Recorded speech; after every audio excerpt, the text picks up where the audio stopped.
El siguiente segmento tiene contenido o opinión. La entrevista en A Primera Hora. Analizamos los hechos del momento junto a sus protagonistas.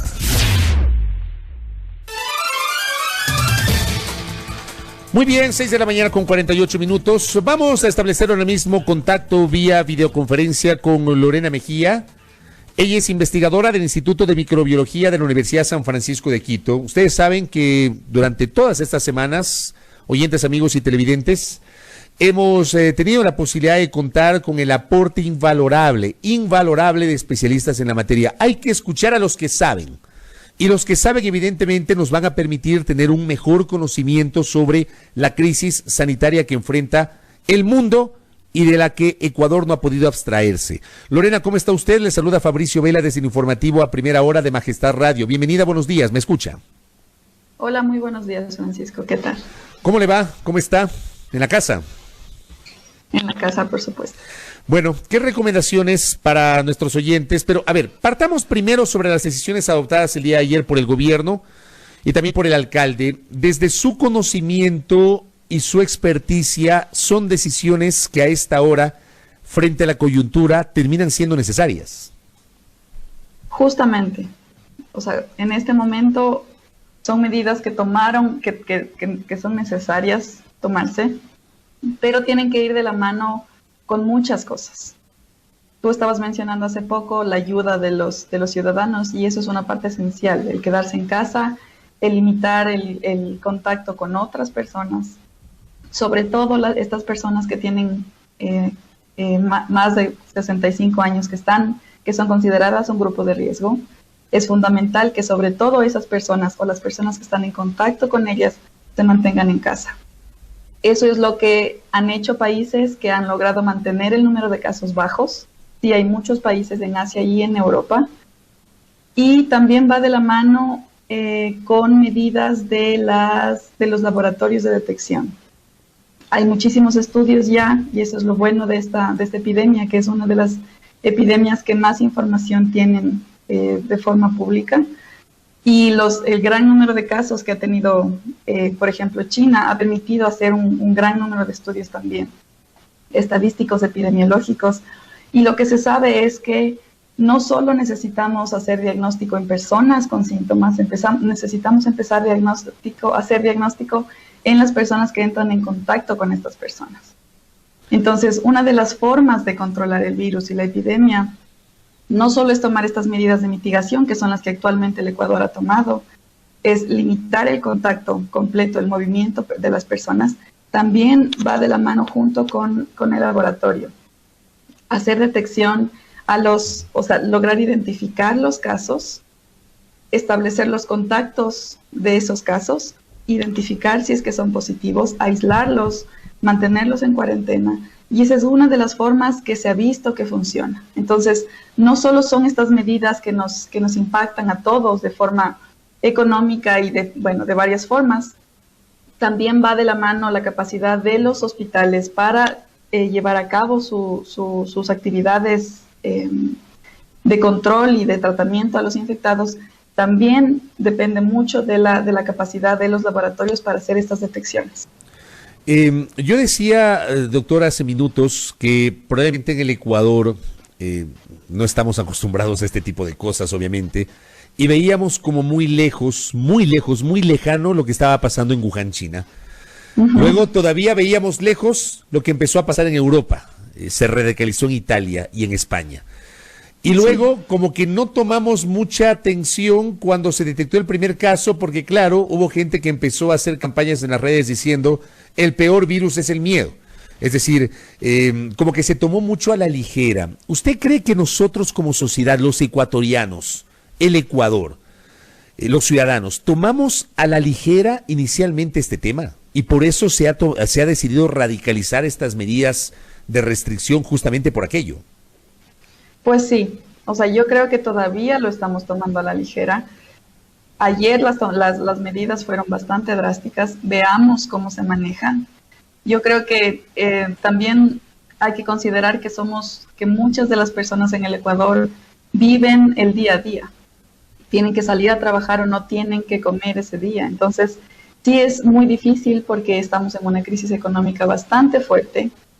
Las medidas ahora limitan el movimiento aún mucho más. Entonces, por un lado, la desinformación es terrible. Todo lo que ha circulado en redes basado en información falsa. Eso, por un lado, ha hecho que no se tome con la importancia que se debería. Y por otro lado, nuestra crisis, nuestra realidad nacional. Entonces, no es tan fácil como simplemente cerramos y no se hacen mal. Como te decía, son varias las medidas de diferentes frentes que tenemos que ir haciendo. Entonces, por ahora, lo que te decía, yo sí quiero enfatizar hoy en lo que es el diagnóstico, que eso es lo que nos compete a nosotros los microbiólogos. Claro que sí, por favor. Entonces, por ahora, claro, el INSPI es la única institución autorizada para hacer diagnóstico. Esperamos que se abran en pocos días, que se autorice a los otros laboratorios. Nosotros estamos en la lista de los que podríamos estar autorizados para hacer diagnóstico.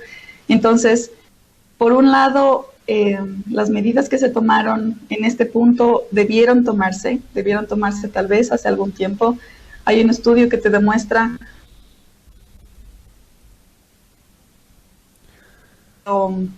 ha logrado hacer y cuáles han sido sus consecuencias. Entonces, lo bueno es eso, lo que te decía es eso, o sea, tenemos información. Por ejemplo, hay un estudio que salió publicado ayer que te menciona que las infecciones que no fueron detectadas a tiempo son la fuente de infección del 79% de los casos que sí fueron detectados.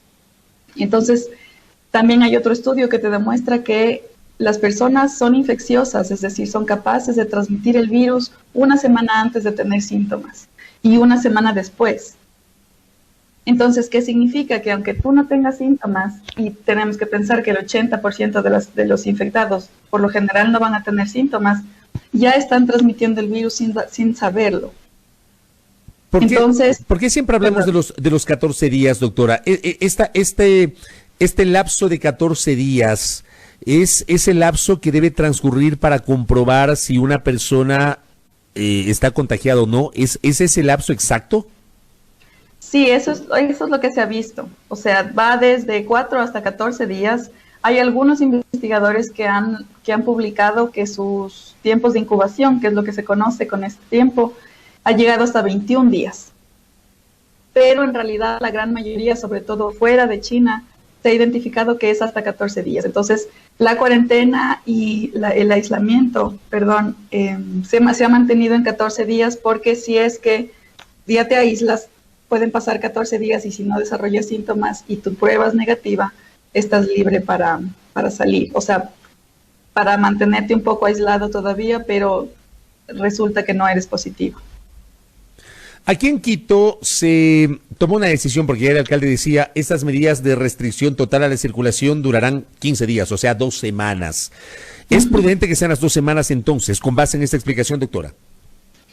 Es prudente, pero tiene que ir de la mano con lo que yo te mencionaba. O sea, es difícil realmente lograr un aislamiento total de la gente se sigue movilizando y también tiene que ir de la mano de diagnóstico en el laboratorio. Hay muchos estudios también que te mencionan que te comparan, por ejemplo, Italia y Corea del Sur.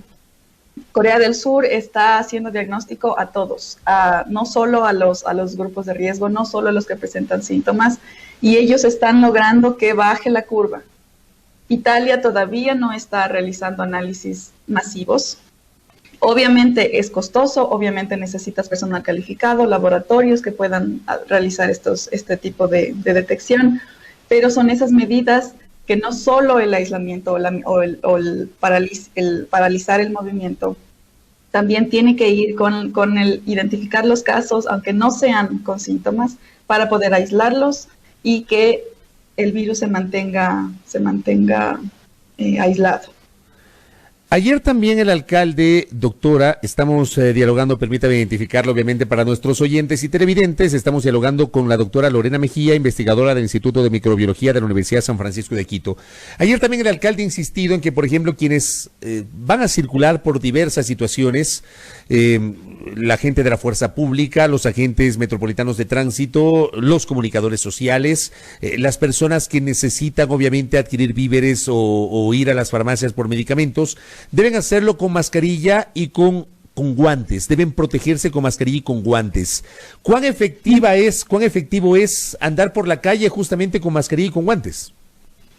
Lo que está recomendado a nivel epidemiológico es, por ejemplo, si es que ya se encuentran más de 100 casos al día, está recomendado el uso de mascarillas de forma generalizada. Pero si es que tú vas a estar, por ejemplo, si te vas a movilizar en buses, en transporte público, si es que tu trabajo depende del contacto directo con muchas personas. Es una medida que te protege, no te protege lo suficiente porque hay varios tipos de mascarilla también, pero un poco de protección es mucho mejor que no protección. Entonces, si es que te vas a movilizar en buses, si es que vas a tener contacto con personas porque trabajas en lugares pequeños y todavía son menos de 30 personas, que esa es la medida que se tomó, yo sí recomendaría el uso de mascarillas, sobre todo porque ahora sabemos que eres contagioso una semana antes de presentar los síntomas.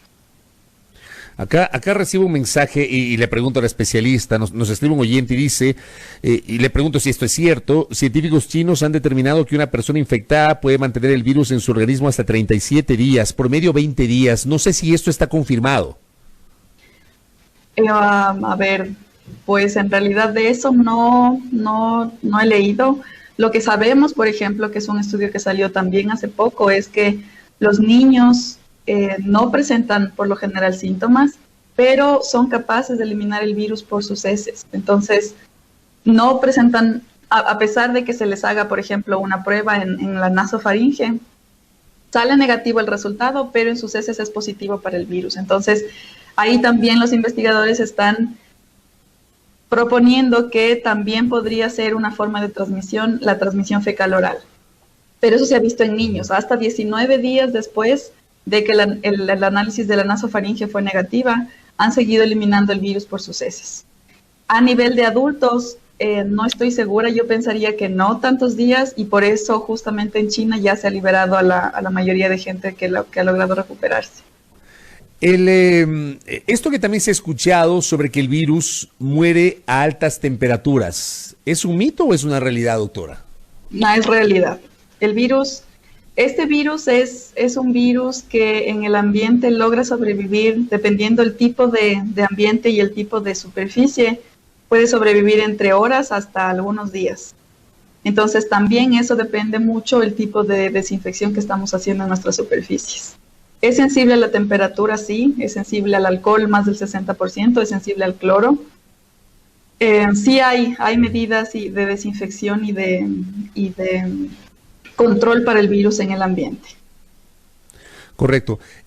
Doctora, y esta es una pregunta que nos hacemos todos, es una pregunta muy recurrente, obviamente desde nuestra ignorancia en los temas médicos, en los temas científicos, le pregunto a usted que es la especialista.